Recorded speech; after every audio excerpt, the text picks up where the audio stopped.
munaasabadan sagootinta ahayd ee marwada madaxweynaha Soomaaliya ay u sameysay fanaanada caanka ah ee Hibaaq Maxamed Cabdullaahi ayaa waxa ka soo qayb galay mas'uuliyiin ay kamid ahaayeen marwada madaxweynaha Soomaaliya xildhibaano gudoomiyaha gobolka Banaadir agaasimayaal guud fanaaniin haween iyo marti kale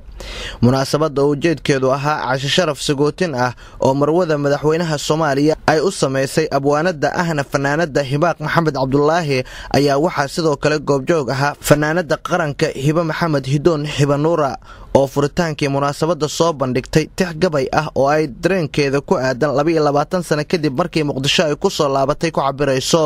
waxaan hawadiisii u goori dhulkaan u hilooyin ku awaawi jiray hiiga ku farxo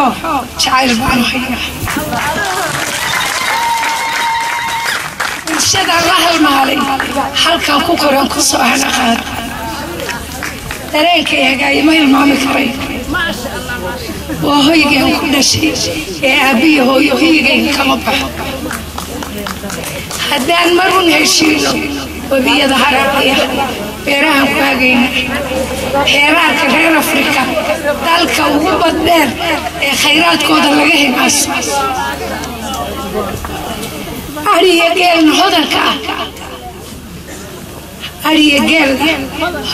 ah الله يوم دول هذانو هذا بدنو ليكسدو ولا دوين هرتي نبض وده هو ده Hibaaq Maxamed Cabdullaahi oo iyadu munaasabada lagu sagootinayay ayaa madasha ku soo bandhigtay heeso xambaarsanaa dareen wadaniyadeed oo fadhiga ka kiciyay ka soo qaybgalayaasha munaasabada goobjooga oo ahaa gabagabadii munaasabada ayaan wax ka weydiiyay dareenkeeda abwaanada ahna fanaanada Hibaaq Maxamed Cabdullaahi waxa ayna u mahad celisay marwada madaxweynaha Soomaaliya sida ay isugu hawshay xafladan sagootinta ah ee ayada ay ugu tala gashay فرحان آدي آد وأنا سوق وبكرين مرودة مدحوينها سودوين قرط بدل ضد مسؤولين كسر قريب جلس بدورين هقرصن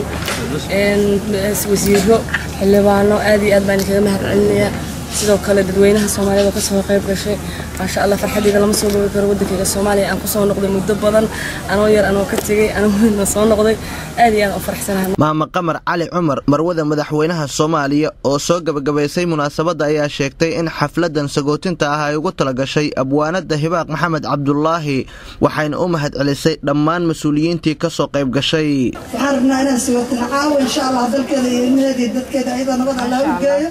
inay nabad nagu soo noqoto insha Allah waan rajaynaynaa adinkana waxaan idin leeyahay waqti badan aad soo dhumisaan waa habeen saqdaxa aad u mahadsantihiin kulligiin waxa kale meeshan ka soo qayb galay fanaaniin kala noo yimid caawa oo ugu horeysay Hibanuura marka waa badii fanaaniinta la magacayn loo kala iloobay dhammaantiin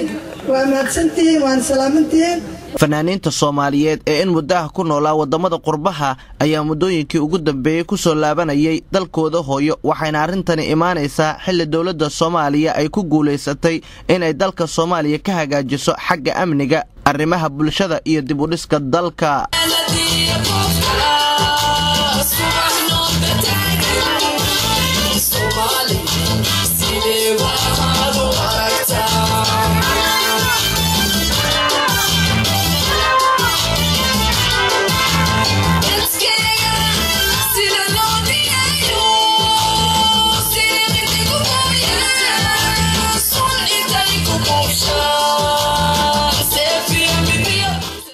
sugaal macalin maxamuud telefishinka qaranka Soomaaliya Muqdisho